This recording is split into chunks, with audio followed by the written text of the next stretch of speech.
31 loss. So, Shannon, who played the better game, Tua or Kyler? Oh, Tua. He owned Kyler. Beat the brakes off him in college. You remember it like it was yesterday. Off? Brakes. The score was 28-0 at one point, and St. Nick called the dogs off. You know it, Skip. Kyler had more than 400 combined yards in that And guess what? He had more than 300 combined yesterday. But guess what he combined? He put an L in Alabama, and he put an L in college, and he put an L yesterday. So he 0 for 2. Kyler Murray is your guy. Who had the better defense in both games? Whoa. Don't do that. There we go. Don't do that, Skip. Don't do that. Look, I told you that Tua would play better because they would ask him to do more, and he would need to do more considering who was on the other side. Now, he got off to another comfortable start, Skip, because what did they do? Another scoop and score. It's real easy, Skip, before you even get on the field. It's like, we say I'm done. I'm sitting pretty. And that's what they did. They forced Kyler to turn the ball over. He got a little careless with the football, and he's going to have some of those, Skip. I've never seen a quarterback hold the ball in one hand more than this kid. Be it left, right. I mean, he got the ball and he pulling it over somebody's head. I mean, like it's a magic trick. But Tua, Skip, the throws that he was making, the touch that he has, Skip, by the numbers says he's the most accurate, the QBR, the most efficient quarterback in NCAA history.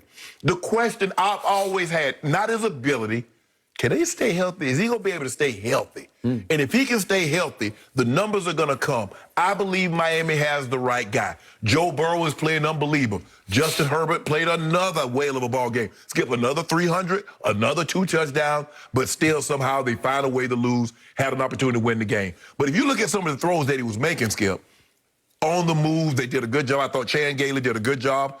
Congrats, Chan. Of moving the pocket, getting him on the move. Let him show his athleticism. Don't just leave him there stuck in the pocket where they can tee off on him. He's making it. Look at this, Skip. Look at that. Look at that throw right there. Ooh! Dropping it in the bucket. Was that in slow motion? Don't you see that? You go. See, you're such a hater. You're such a hater. You don't want to get him back. Look at that. Look at these throws right here when he dropping dimes. Oh, Tua last week, he only had 90 yards. You know what? I'll give him this. He's got great hang time on his throws. You're such a hater. 20 of 28, 248, 2 touchdowns. They sacked him. He held onto the ball. He made some great throws, Skip. I thought he played unbelievable. And guess what he did? Now, Skip Bayless has already told me, first 3 quarters, doesn't even matter what you do in the first 3 quarters. It only matters what you do in crunch time. Well, in crunch time, Double T put up 10. Your guy put up zilch. So you tell me which one played better. Okay, I will. Since you have now embraced the concept of QBR, you told me right off the top of the show, it is the stat to judge quarterbacks by. That's what you told me. And I didn't tell you, yesterday, Kyler Murray had on a scale of 0 to 100 a QBR of 97. Yeah. Whew. That's right up there near the top. Tua surprised me. He played very well yesterday. At least surprisingly well, because I didn't see that coming. I did. He had an 88, so it was 97 Kyler to 88 Tua in QBR. I'd say that's a significant difference. So the QBR screaming Kyler played better than Tua did. But guess what he Because remember, Kyler had 106 yards rushing. Yes. Rushing on 11 attempts. That's almost 10 yards an attempt. Yes. Well, Skip, he's going to be like you say, AD and Giannis are PE darlings. He's going to be a QBR darling because of those legs. It takes it into account. Remember Lamar? Yep. And his QBR last year with all those 100-yard games rushing and the 200, 300 yards passing? Yeah, so QBR is going to love him. But guess where he brought that QBR last night? I was open. I knew, because I knew it was going to be so I stocked up on L's. Because I knew it was going to be a hectic weekend, and a lot of people would visit. I hope they sat outside. That's all I got to say. So Kyler threw 3 touchdowns yesterday and Tua threw 2. Okay. Pretty good, but it was still 3-2. So back to your point. The turning point in the game actually came very early with 10:48 left in the first quarter because Kyler, as you said, carelessly rolled out to the right, and he misjudged the speed of one Emmanuel Ogbah, who can fly off the edge, and he can also fly in pursuit. And he tracks down Kyler, who's looking downfield, and and actually slapped the ball out of his right hand where he was carrying it like the proverbial loaf of bread. And loose it is on the carpet, and right now that defense is red, scalding hot. And one big bounce up, and all of a sudden it is Shaq Lawson off to the races for 36 yards. It's the equivalent of a pick six that a quarterback would throw early. And all of a sudden, to your point, you're down 7-0. And you're going to have to try to climb out of that hole the whole game. You're going to keep fighting and fighting and fighting. And then another key play came much later in the game with 5:20 left in the fourth quarter. They have a 4th and inches at the Miami 40, and Kyler is on the move and on the march. He'd run for another first down. Right. And I'm thinking, just let the little man operate. Right. You know, run some read option, whatever you want to do. Do whatever you want to. Let him sneak it. Let him roll. Just cause for Kyler, do what you want to do. Just do. Yeah, make it up. Draw it up in the dirt. Just let it go. Instead, Cliff Kingsbury says, no, I think I'm going to call Chase Edmonds' number. Chase Edmonds is actually smaller than Kyler is. Would you believe that? He is a little man. He's like 5'9", 200, and Kyler's maybe closer to 5'10", 200, okay? 205-ish, 208-ish. And they try Chase Edmonds, who's not exactly a bullback, as you call Ezekiel, up the middle, and he gets rocked and stuffed. He wasn't even close. And it was ball game right there because you were in trouble. Right. So those two plays were the essence of a game in which, again, I saw Tua, he was accurate as a soft armor, but he doesn't have much velocity. No, Skip. And he's short. He's almost as short as Kyler is.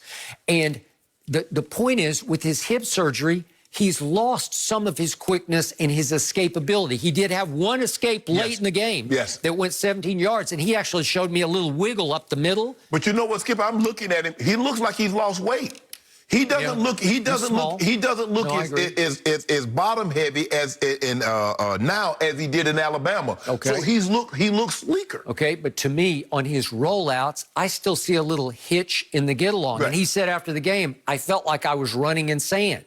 Well, you had career-threatening hip surgery that could do that to a man. But here's the thing, though, Skip. I think after a year of training, now you have to realize rehabbing and training are two different things. He's rehabbing to get back to point A. He didn't get an opportunity to train to get to point B and to point C. Now, this offseason, if he has no setbacks, he'll get an opportunity to train instead of rehab. I believe he'll be even better. Yesterday, what you saw is a guy that's gaining more confidence, and they're gaining more confidence in him, and they're putting more on his plate. He's going to get better. The biggest thing, the question that I have, you have a surgery like that, Skip, you have excuse me, an injury like that, and you back in a year. Let that think. You're not just back in a year, Skip, walking around, going to work, doing 9 to 5.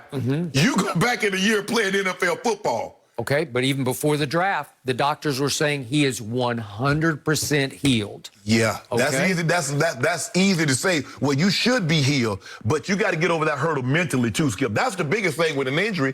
Man, am I going to be the same? You question, am I going to be the same guy? Am I going to be able to do the things that I once could? And like you said, he feels like he's not where he needs to be because, like I'm running in sand.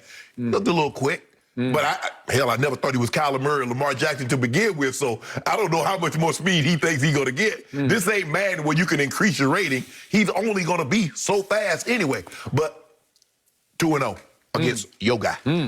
So I don't know if many people missed this. Maybe they did. But Miami came into this game #1 in the NFL on defense points allowed. The #1 scoring defense in all of pro football belonged to the Miami Dolphins. Right. So who had the higher degree of difficulty in this game? By far, Kyler did. By far. But Tua only in the second start on the road against a high-powered offense and a defense that took the ball away from Russell Wilson. How many times, Skip? And how many times did that guy give it away? So would you believe Kyler Murray had 389 total yards against the #1 scoring defense in pro football? And when he walked out there, and guess where he had dinner and drinks at last night? I don't know. You do know. The same place the Cowboys had I don't think he drinks anything but water. Yeah, I serve water. That's what I serve water, because sometimes them L's hard to go down. You probably charge like $10 a glass. No, guys like Kyler and the Cowboys, they get it for free. And the guy that lost on Saturday, I let them come in free. free. Yeah, I don't charge nobody nothing. All I know is what I told you before the draft is holding up. Kyler Murray has the quickest feet since Barry Sanders. I told you that after watching at University of Oklahoma. Yeah. And he has twice the arm that Tua does because he's got a cannon. Skip, I'm not debating that. I'm not debating that he's faster. He has a bigger arm. Where Tua is going to make his bones in this league is pinpoint accuracy. That's what he's going to be able to do. Skip, when Joe Montana was playing, who was Joe's arm stronger than anybody that he played in that era from when Joe come in 79, 80, from the time he retired? Joe didn't have a stronger arm than anybody. But you know what? Everson Walls and Dennis Thurman used to tell me all the time, you don't understand how quick the ball gets there. It gets there quicker than you think from Joe's release. Because he anticipated so much, because you run the speed, Skip, you're running that speed out, and by the time when the ball turns, it's right there. And that's where he's going to have to make it. That's where he's going to have to make his living. He's going to have to make his living with anticipation and accuracy. He was very good yesterday, and Kyler was better. No, don't do this. Hold on. Okay, your guy was better. But, you know, one guy came to see me, and the other guy went on home. So You've been so busy, Shannon, at your restaurant. So many visitors over the weekend. You had a great weekend. It was packed. Right out the door. No masks, but No, they had them. They gotta wear you have a mask to come in, and then I get you seats. You know, I had a seat outside because, you know, I got big old voluminous. Wait a second. The Buccaneers should have worn full masks so nobody could recognize them. Why the Buccaneers need to wear masks? Yeah. Is that what was happening? They hung 38 on your team. 38-3, Skip. I told you. If you notice your team, I told you or not, virtually. Y'all need to kick field goals. I mean, you kick field goals virtually. Now, the Cowboys, 2 or 3 weeks, kick field goals. I just understand, how can a GOAT kick field goals? And what was he doing playing late in the fourth quarter, Skip? Can you answer me that? Because you tell me LeBron James, if he played, he's stat padding, trying to get a cheap touchdown. Well, he didn't pad any stats. I know he didn't. Yeah. He padded to the 18. He was trying to get his QBR from 4 to 5 in the fourth quarter. You know who didn't visit you, though, Shannon? Lamar. Did he prove he is back to his MVP form yesterday? We discussed.